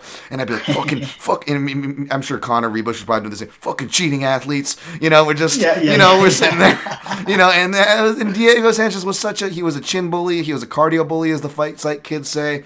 I mean, he fit all these tropes, right? So BJ Penn, a guy who even at this point, he was a Marinovich era, but it was he was still, what's his cardio like? We have a guy who's never been stopped. He looks like he's impossible to stop or submit. Diego was also competing at top level, no gi, was a black belt. Under notable, I don't have the name, apologies, actually notable jiu-jitsu guy. But this was a scary matchup on paper, even though he was still technically an underdog. And yeah, man, it was just one-way beating. It was one of those where they did the face change from Roy McDonald Lawler from start to finish. This was the other one that was just as bad because Diego's face actually got worse after the fight for a week after. It actually kept fucking swelling. And last thing before I kick it over to you, Rini, is that BJ Penn, despite, again, I'm throwing compliments up the wazoo. I don't know why it would be a career-changing fight for him. It wasn't a beating. But for whatever reason, if you go look at his record after this, he is never the same. And actually, one last thing before I bring it up to you. There's a point that I always reference where Diego arguably went 1-9 in his career. Right. And this was it. This is it because he loses to the Penn. He gets, he loses to Hathaway, and that's another bad one where he gets almost knocked out in the beginning with a knee. And then Hathaway just owns him. I'm pretty sure he actually legitimately beat Paulo Thiago. It was a really bad performance from Thiago where Thiago gassed and he's getting slammed. He obviously didn't beat Martin Kampmann, although the credit says he did. He loses to Jake Ellenberger. He probably didn't beat Takanori Gomi in that split. Loses to Gilbert. Loses to Jury. Definitely didn't beat Ross Pearson, who he's credited to. Loses to Ricardo Lombas. All-time bad. All-time bad. And then he beats, then he finally, 10 fights later, finally gets another legitimate win in Jim Miller, who is at the worst. Disease. Yes, he is at the pit of his Lyme disease. And then he gets TKO'd by Joe Lozon after that. And then, hasn't won much since. So it's... I did scroll through Diego's Wikipedia page and try to identify a moment. And I'm glad you did because I didn't feel confident enough to pick one because there's something about his relentlessness that I felt like I couldn't identify. Oh, yes, look, like Robbie Lawler. After the Condit fight, he looks like he's underwater. He looks like Condit, he can't take a punch the way he did. And with Diego, there's this weird, he's still got this weird intangible Diego-ness to him that you always see at flashes of. It never fully goes away. We beat up Mickey Gall in 2019. Yeah. Beat the shit out of him like he was a little kid, So I'm glad you got him in there because I couldn't quite put the narrative together. Well, it's hard. You could say that 145 cut really killed him too, but even though he gets the win to Jim Miller right after that when he fought Lamas and he was on his deathbed, he was Instagram living it. It was crazy. And Michelle Pajeda, you could see where that relentlessness goes away when he. And again, I'm not jumping on he was scared. He's taking the easy way. No, but if we're being critical and we're talking about the discussion we're talking about here, that was not Diego leg. And to poetically bring it back to Diaz Penn, it was a flip of the hat because, again, like I said, the pit bull analogy. Mm-hmm. In that fifth round, it's amazing because, BJ's feeling it. It's like BJ's in his best shape ever. It's his only fifth round stoppage he'll ever get in his career, right? It's his only good fifth round he'll ever turn in his career. Yeah, and again, he's feeling it, and the camera goes to him pre-round, and he's going, yeah, and then he's getting the crowd into it. And then Sanchez has to answer, and the camera goes to him like it's a dance-off, right? The production's like doing a mini dance-off while they're counting the round in. And when it goes to Sanchez, he's obviously battered, and he's still doing the mean mug, and he's still coming out, just like Penn was still trying to come out to fight Diaz in round 3. But there's something different that even in his losses after that, you really see it in that fight where it's that thing that Penn had where it was, you can't question the guy's courageousness, right? All the bad things you can say about these guys, courageousness is not one of them. But there is something, you could tell there is some that and I'm the last guy to usually lobby this because what do I know? I'm not them. But if there was a gun in my head, and is there insecurity in this fight behind this fighter's eyes or not? I'm saying yes to Diego Sanchez and BJ Penn, which is crazy because you never get that sense of Diego Sanchez. He's still putting on his face, but I don't know, man. Yeah, that fight was number one for moi, I guess. Fantastic pick. All right, so let's go to listener list before we go to our honorable mentions. I think we did a good job there. I'll recap. I'll recap it there at the end, but. As I switch over to listener lists here, at the PYN podcast on all social platforms. I won't pollute your feed if you want to follow us there. And at Dan Tom MMA if you want to get at me on Twitter. That's where I'm most active. That's where I'll submit lists for the shows, mainly on Twitter. I've been bad about Instagram and Facebook. Yeah. Another reason why you should add me, remind me that those accounts exist. Let me throw this out there for people who need to hear it. It's okay to tap out on social media. I deleted my Facebook. And I just logged out of Instagram, and I feel better. Twitter, I need it for work. It's integral to my job, and I feel good on there. I do what I got to do, but it's okay to take care of your mental health. It's okay to if you feel like if you open an app and you're like, oh God, then fucking turn it off. Log out. Take a break, man. Yeah, no, I totally agree with that. I still at Facebook just because so family, I guess, can take comfort in knowing I'm alive. I don't use it. Instagram, you could argue for my work because that's how smart people should be marketing, I guess. I don't know. That's not me. I'm too much of a boomer for that. I know all the articles in the past couple of years, especially since the pandemic, it's like how Instagram's unhealthy, which is great because it validated my negativeness to some people where I was just pointing out the obvious. Well, I thought I was pointing out the obvious, like a FOMO, fear of missing out. And if you're not in a healthy place personally, whether it's you yourself and or your situation, it's actually probably a good move to do what Rini said and, work on yourself and detach from the unhealthy noise. So I completely sentiment that. But yeah, as I say, we're going to go to the mentions for this list. By the way, I tweeted this before, but I didn't realize I'm late to the party, but Instagram turned into QVC. Like, Chris, I used to, the old, and again, I'm not trying to be, mean-spirited, sexist or anything like that, but the old ladies when I was a kid in the 90s growing up, that would watch QVC felt like such the most opposite on the human spectrum from me, as if male and female were not different enough. Us males are animals. We're I don't know how we make it, we're so different from the female, but I felt so different from that species. Fast forward to 2021. I'm on Instagram. I'm like, ooh, outdoor materials. What do they have for camping equipment? I'm like, I don't my girlfriend doesn't have to worry about me looking at big booties. It's just me buying stuff should be the big worry. Yeah. I'm a sucker. Your wallet's in danger. I don't know when that happened, Chris, but it's QVC now as Instagram. That's so funny. Anyways, I'm old. Alex Behunin, Alex Behunin. He does some good work there. What's up, Alex? He submitted to this list. He goes JDS and Kane, and he specifies 2 and 3, which is perfectly fine. Although it really is weird because after those fights, even though there's a big layoff, JDS's next fight is technically, he shows up, in that era of 2014 where a lot of the Brazilians were sponsored by a brand named TNT, and I don't know what it did to their muscles, but it blew them the fuck up. And JDS looked brand new in that fight almost, even though he took a lot of beating. But I agree. I agree with that one.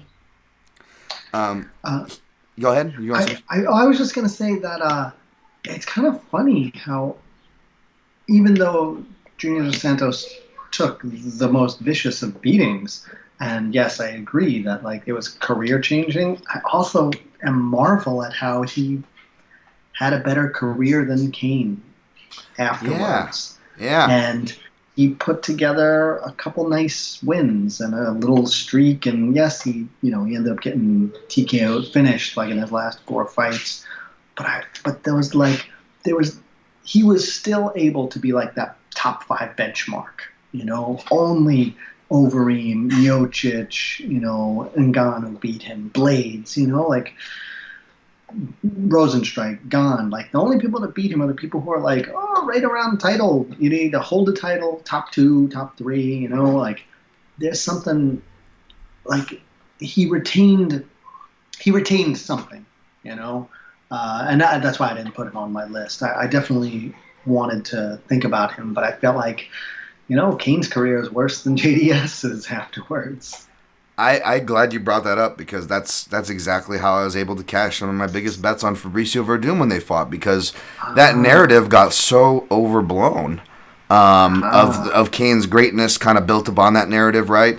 And then for a while it was like, after 5 years went by and we're like, wait a minute, this guy's mainly been injured and the only person he's fought has been Bigfoot and JDS.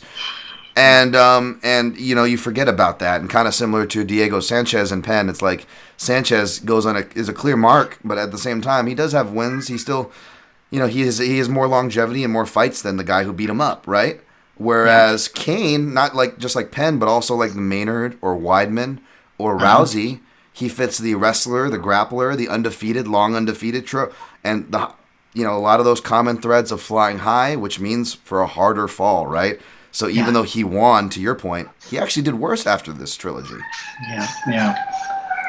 So that's a great pick. Robbie Lawler versus Condit. Both men went on bad streaks. We covered that. Great one, Alex.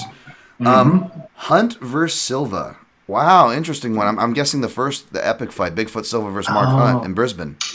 I thought about that. I didn't Vanderlei get knocked out by Krokop right before that. You could even say that was it was like those 2 fights, like just getting completely.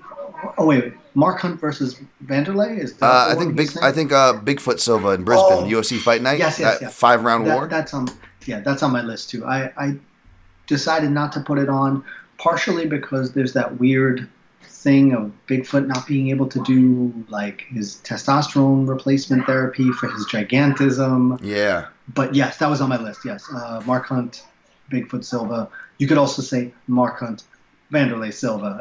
Sure, absolutely, great one. Yes, and great shout for that Krokop Vanderlei knockout. That was brutal. Swanson versus Choi. Ironically, that would be for Choi, right? Would it not be? The younger man, ironically, or in there? You could argue because Swanson has been more active and had moments still. Oh yeah, because Swanson is still like following a very natural aging athlete trajectory. I think that like yes, he's no longer the elite fighter he was, but I think that he's like normal. This is what happens, and I do feel for Doo-Ho Choi. That poor guy. Got his head caved in by Jeremy Stevens, and he had actually a very good performance against Charles Jourdain most recently. And Jourdain had to come back to win that fight, and it was I don't know where Choi's going to be next. I was really enjoying his career. Hate to see a young guy get derailed like that. Absolutely. Finishing off Alex's list here, he has Tony versus Gaethje, which was really close to making my list. Yeah. But really recent, but totally deserving, and sadly maybe further proven right. We'll see. Mm-hmm. And then lastly, he has Hooker versus Barbosa. Should have been career altering, but Hooker got better. Which is great. Man, that's true. I don't know if it's because so much of the damage was to the body instead of the head, but yeah, good call. That was a beating that, like, how did it not change your life? And timestamp. Is it okay if I run in the next room real quick? I'm gonna use the. Oh, please. Real quick. Sorry, I was almost made it. Oh, I just timestamped the note, and we'll pick right back up. Sorry, I'll be right back. Yeah. Be 1 second. I'm gonna use the bathroom too. If that's Please do. Take your time. No rush.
Can you hear me okay?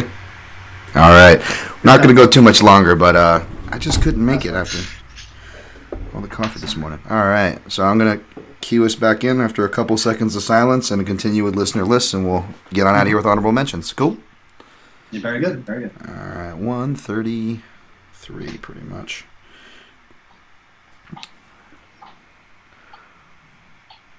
All right, after that quick little jump in time edit, we're back with Danny Mitchell at Mitchell MMA, also contributed with his list. What's up, Or Danny? not really a list. Yeah, what's up, Danny? He says, if this list including two-way beatings, Carlos and Robbie were never the same after their war in 195. We completely agree, Danny. Yeah, big time. Good shout. And he adds in a few one-way beatings to throw in the mix. Koscheck after GSP, great shout. Weidman after Rockhold, which I was just thinking, again, just kind of revisiting. I know we talked out loud about that, but just this theme of undefeated people from grappling bases. Like, grapplers tend to last longer. You know, look at Ortiz and Liddell. You know, Ortiz was eventually able to come back once they both get old. The grappling style works better as an older fighter, but it's almost like if you have too much success with it too early, it's almost not good unless you're Khabib. Right. The wear and tear on your joints is, you can't stop that. You can't stop. You can't make a joint work again. Here's one I wanted to put on, but if I'm being honest, it doesn't hit close enough to home for me. And I know there's people that can speak way better about this fight and the time that it went down in. But I even tried to go back and watch a little bit of The Striking Truth because it reminded me of David Loiseau and Rich Franklin, of course, that 5-round epic war. Yeah, I saw Danny mention that on Twitter. I was like, oh yeah, okay, okay. Great mention, Danny. And to add to a submission one, Pierce was never the same after the Palhares ankle lock. I love that he threw a submission one in there. That's some low-key hipster stuff. I appreciate that a lot. That is. I respect that. Yeah. That's very true too, man. That was a brutal one. James Lawson at Jimmy Lawson. He's got GSP Koscheck as well. Mm-hmm. Lawler McDonald. I'm guessing for the nose reasons, like we talked about. Mm-hmm. Rockhold Weidman, great one.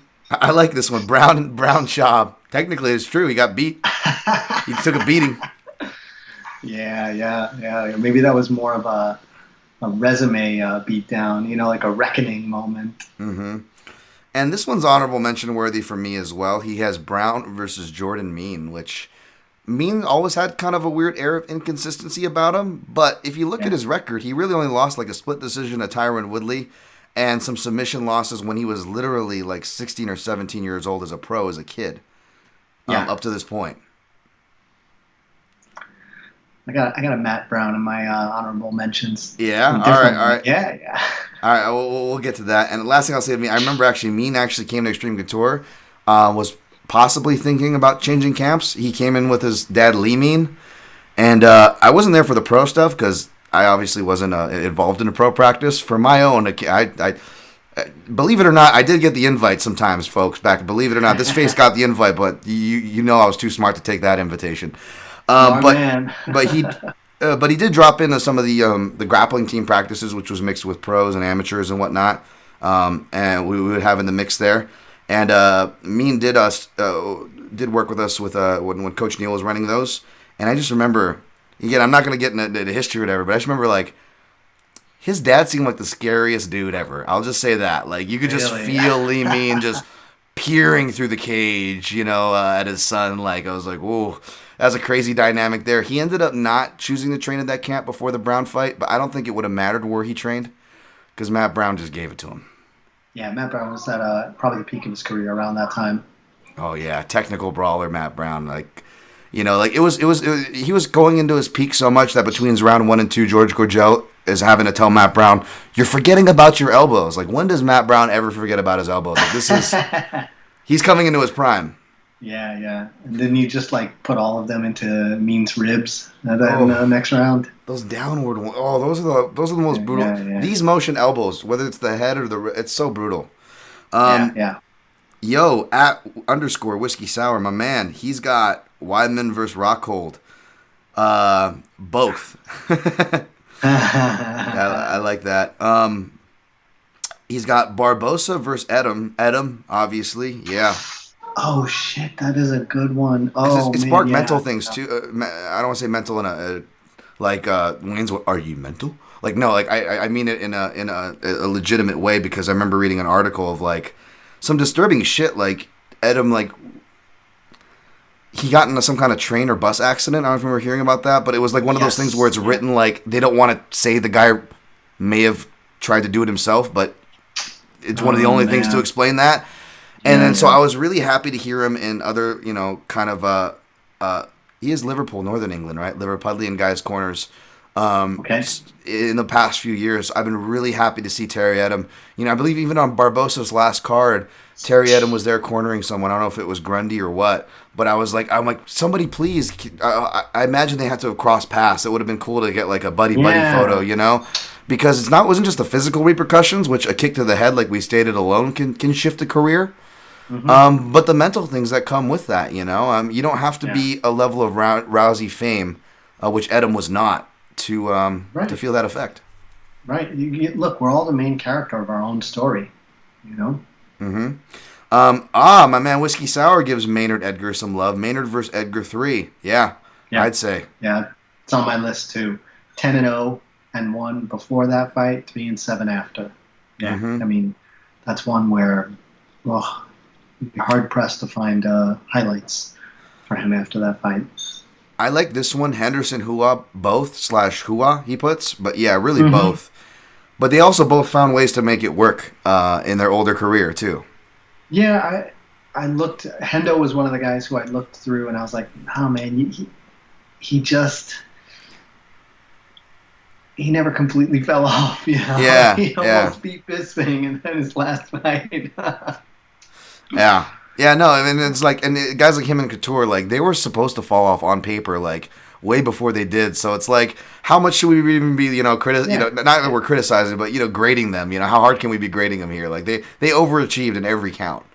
You know what's the most impressive late career moment of Dan Henderson's entire MMA run is the fact that he was able to throw a head kick against Hector Lombard.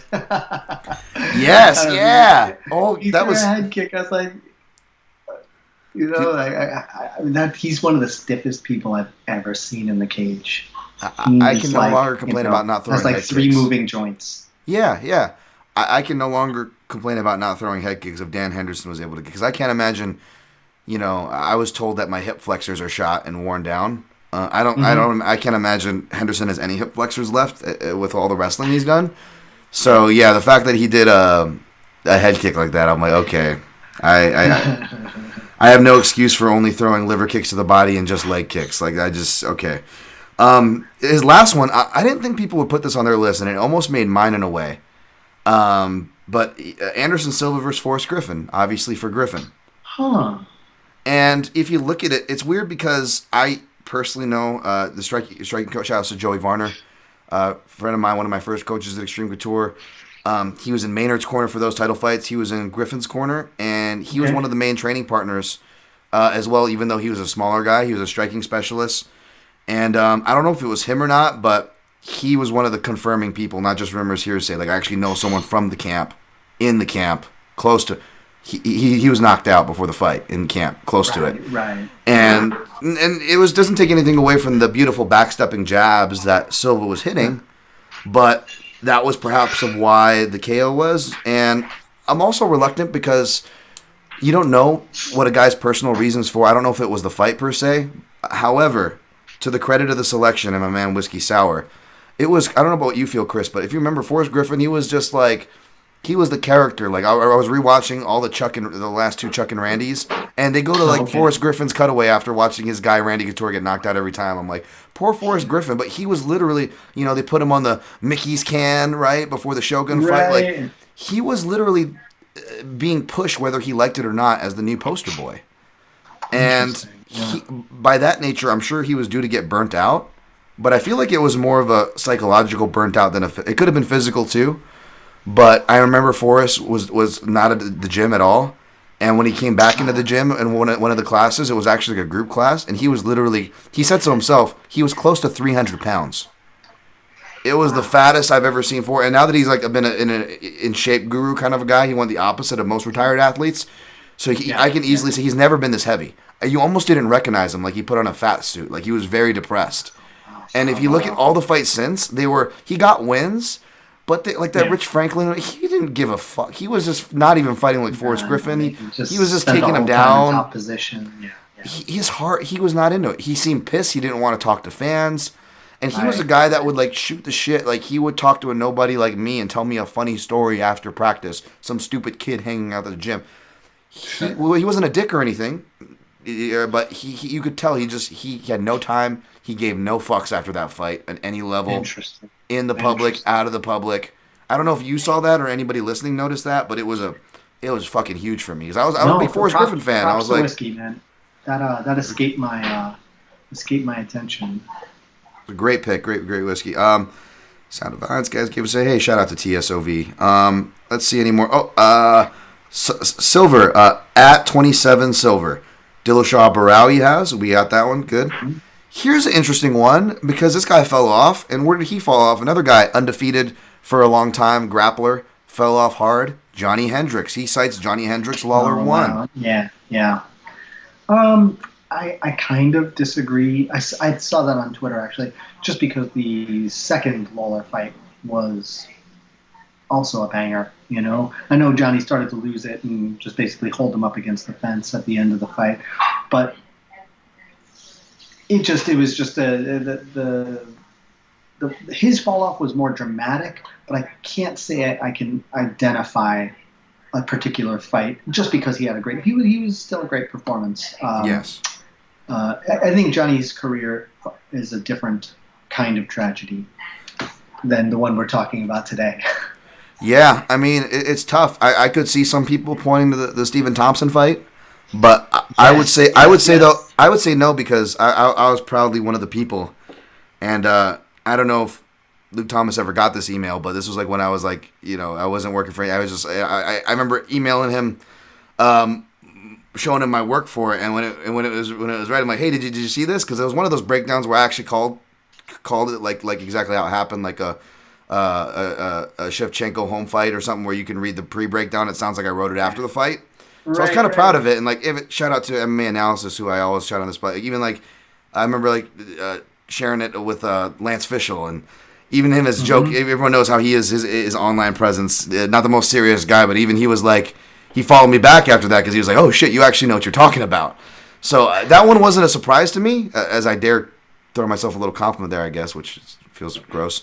But you get it. I will give him credit though for the Lawler-Hendricks one fight, because I believe it was weird because those two ones where it's like you could argue Lawler actually won the first one and Hendricks won the second one, but the judges went opposite. Yeah. And in the first one is where Johnny really makes that big weight gain. I talked about Forrest, the biggest he ever got. I believe that Johnny, even in his middleweight late career days, the biggest he ever got was, I remember he tears his bicep in that first fight, right? So perhaps that's an excuse. The champion life, the ego. He's on that very peak of that undefeated grappler. Not a lot of resistance. Even got the calls in college going his way, etc. Right? Mm-hmm. Really just testing the limit, BJ Penn style. How much do I really need to train? He puts on so much weight. I remember UFC at a pool party and someone was joking like, "This is the UFC welterweight champion," and it was a picture of Johnny Hendricks with a golf polo, glasses, and he's super fat with a baseball cap. Yes, so that's why I do kind of give a lot of credit. If I had to pinpoint, you're right. Hendricks is a tough one. There's a lot going on there, but yes, credit to that pick. If a gun to my head, maybe I go the same way too. He goes Rockhold Weidman, which we discussed. Romero Rockhold, which is really interesting. A lot with Luke too. That. Go ahead. It's a hard one to choose. I don't feel like, for me, the criteria for these fights is you have to see there's a dividing line where something happened before this. The fighter was one way before this fight and a different way after, and I kind of felt like, I don't know, Rockhold is his own thing, Yeah, he kind of would always take those losses hard, wouldn't he? He's on his own journey. And it's MMA is part of it, but not integral to it. Yep. Yeah, I agree. It's a hard one to call. Plus, Rockhold's outside the factors, right? Outside of the cage factors with him, right? Mm-hmm. That could be distracting him. He also says, "Oh yeah, go ahead." Whether it's pay, he's got some other stuff that kind of impedes him, and rightfully so. Look, I got respect for any fighter who is willing to speak up about their pay, Absolutely. I'm not going to front on anybody for that. Yeah, 100%. And, we use the word marketable so often, but he is a dude that is absolutely marketable in his defense. So, totally. Is it surprising that a world champion that has all those attributes, you got to be really lucky and fortunate and privileged to get in that spot in the first place. The fact that, it's hard. It's a hard spot to get to. I don't blame any fighter for asking for more. Speaking of asking for more, and getting distracted perhaps outside, although, this is a fight, if you're going to point to one fight, Usman versus Tyron Woodley finishes out his list. Yes, that was one of my on my list. Oh God, yeah, that's a brutal one. It reminded me of the Penn Diaz one in the sense of Penn after that fight and Woodley afterwards, where it's just there was no excuses. He really got dominated. He really got beaten, and and you really see Tyron. I don't know if he ever stumbled with that, and he had that great effort against Luque, which I don't want to discount. Yeah. But other than that, he's been pretty much a shell of himself. That's true. Last one, at Zimo15, he says, by no means beating in traditional sense of term MMA, but my first thought was Mighty Mouse and Henry Cejudo. Crazy? It was, one person was beat, technically, and their career was arguably altered. Yep. You know what? Props to them. That's the most original and incontrovertible example. That man lost, and then they turned different. And, you know what? They fit the criteria of the title of this episode, and you know what? You got me. You got it. You got it. All those shout outs to Ed Gallo and his scoring podcast, because I suggest people who listen to that if they're not that if they think Cejudo beat him, but if they're really confident Cejudo beat him within the scoring criteria, that's worth a rewatch, in my opinion. Wow, that does listener lists, Rennie. Now just some honorable mentions before we get out of here. I don't really have many after that, to be honest. Is there any that we missed or the listeners missed that's on your list? I got 3, and 2 of them are Anderson Silva fights, and these are the kind of things where number 1, Anderson Silva, Chris Levin, just for the numbers. Levin is 15-2 before the fight. He is 7-10 after the fight. Wow. And I know that kind of struck me. I was like, oof, all right, that is, and I don't know why. Maybe it's because he was fighting on the regionals, and he was like, when you work your way up, I feel like this happens for a ton of fighters, and for elite fighters, this happens. You work your way up to a certain level, and then that's it. You only fight elite fighters from then on, and so many of them have 500 records, or in that range. Not because they're not good, but because they're good. They're so good, they can only fight other good fighters. And I know the other Anderson Silva one is Anderson Silva versus Rich Franklin, whether it's 1 or 2. And it wasn't so much like the damage that he took in the fight, so much as that it put him in like no man's land.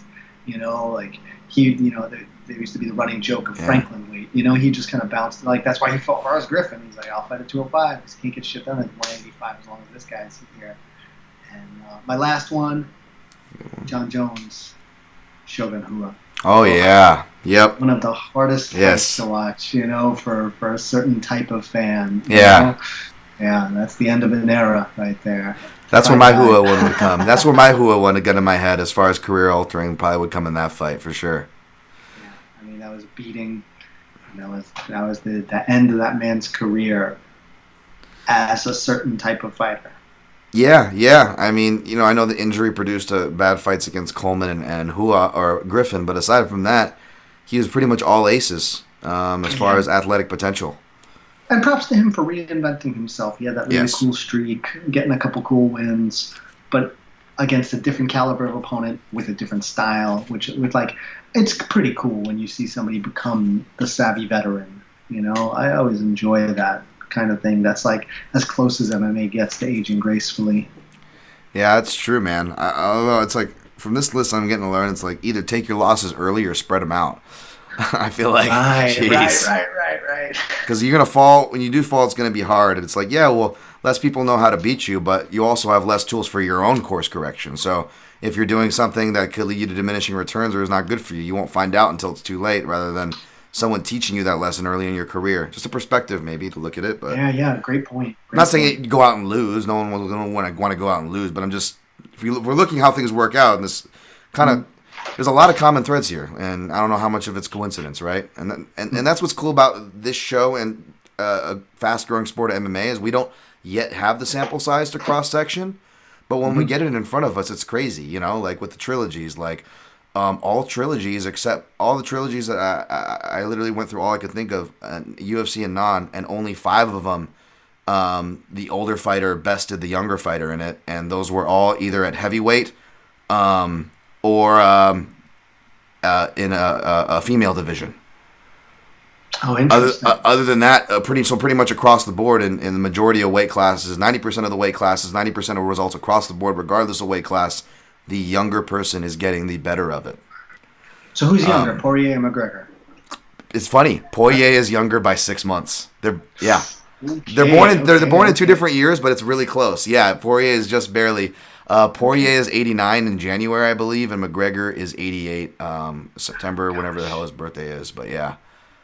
So, I mean, it didn't change my pick, tipping my hand there, time stamping. Okay. Depending on you guys would have already known my pick if you're watching this in the future. Or it is all UFC. Stewart, by the way, great Beavis and Butthead winger reference. I haven't seen that in 30 years. I forgot about Stewart. Stewards of the sport. Yeah. I don't know I wish more people got that one. Oh, dude, I was dying. That brought back so many. I'm like, fucking winger. Oh, just a drawing alone could make me giggle. It's Stewart. Would you like to hear a funny story about that character? Yeah. All right. So I read this in an interview with Mike Judge. They created the character of Stewart, and they had him wearing a winger shirt, and the original plan was that every time Stewart appeared on camera, he would have a different band shirt, which kind of like, identifies him as like a not hardcore metal fan. He's like just kind of going from the flavor of the day to the flavor of the day. And I guess either like a rep or an agent from Winger contacted Mike Judge. It was like, hey man, we don't want our band to be representative of like the loser, like this dork to wear our shirt. And Mike Judge was like, fuck it, he's wearing a Winger shirt every time now. That is great. That's great. That's so perfect. I do love I do love that reference though that you slightly did in the beginning. It's like that's so true. Like if somebody was changing their shirts too much, or they were doing the thing where they wear the band T-shirt they're gonna go see, you're like, this person's not hardcore.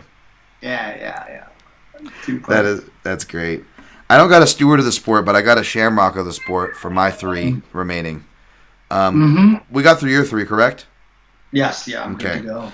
This one, again, better people than I can weigh on this time of the sport, but Frank Shamrock versus Phil Baroni, because that's when where both guys admit their careers go on to different degrees after that fight. If you look at it on paper, right. But both men will readily admit that neither were the same after that fight. Okay. From the horse's mouth, so I had to write that one on there. Next one is I was trying to think of a female one, and the most obvious example missed my head clearly of Holm Rousey, but I put Jędrzejczyk Penn in there. I know Penn recently got a win, which was kind of, and I'm not trying to I like Jessica Penn, so I'm not trying to S on her getting a win. Happy for her, but she arguably has not won since then. Yeah. I understand. That is a good one. Yeah, that was a coming out moment for Jędrzejczyk too. And then lastly, but not leastly, there's just ones here that would never fit, but they completely fit the criteria. It's just like this one was on my top 5 fights that should have been stopped sooner, which was Mike Pyle versus TJ Wahlberger, which is one of the worst stoppages. And you look, that guy was 27 at the time the fight happened, and then he just stops competing. And no offense to TJ Wahlberger, I know he was big in the Texas scene, whether it was grappling or MMA, but like not exactly a notable name or a notable career from that sense. Sure. So he didn't make the list, but. There's plenty of those examples too that like they just the beating really did it was really bad. So one that I thought about listing but didn't was Gavin Tucker and Rick Glenn. That was one of the more recent. But Gavin Tucker is young. His career is still has yet to play out. Although he did suffer that terrible. Rapid, couple seconds KO to Dan Ige. Yeah. But the loss to Rick Glenn was one of those things where I was like, oh, I'm not comfortable. I don't like what I'm watching. Yeah, that was rough. Really wish, it was a hard one. Yeah, and we'll see how also Calvin Kattar, we're wishing him the best, of course, too. But not to timestamp this episode, but we're still waiting for his return after Max Holloway. So here in the future, you guys already have that answer, but we're waiting to see, and we're wishing him the best. Wow, so this was fun. We're going to recap our list before we get out of here. Chris had number 5, he had Magny versus Lombard. Number 4, he had Lawler versus Condit. Number 3, Shamrock versus Fry. Number 2, Holm Rousey. For his number 1 was GSP Koscheck. My list from 5 to 1 was number 5, Nick Diaz and BJ Penn. My number 4 was GSP Koscheck, but again, you could scramble the next order however you want. They're that good. My number 3 was Lawler Condit. My number 2 was Dillashaw versus Barral, the first fight, and my number 1 was BJ Penn versus Diego Sanchez. Wow. Solid list, my friend. I think we did good. Yeah, very good. Very good. This was a really nice conversation. It was really fun to talk about this stuff with you. Dude, this was awesome. I know that it's going to be even better when I get you back on in the future. Hopefully it won't be as long now. For Club and Subs, if you're still down to do that, I would love to have you back on. Maybe we'll time that for a volume 3 of some fine art release. Huh? Oh yeah, I'd love that, man. That would be really cool. I mean, Right. maybe there'll be like one in the book too that'll fit, you know. Hey man, believe me, more art the better. Please keep it coming. I'm speaking for the masses. I'm going to do that this one time because we need more art. And again, if you guys want to follow Chris, he's like me. He's pretty much only active on Twitter.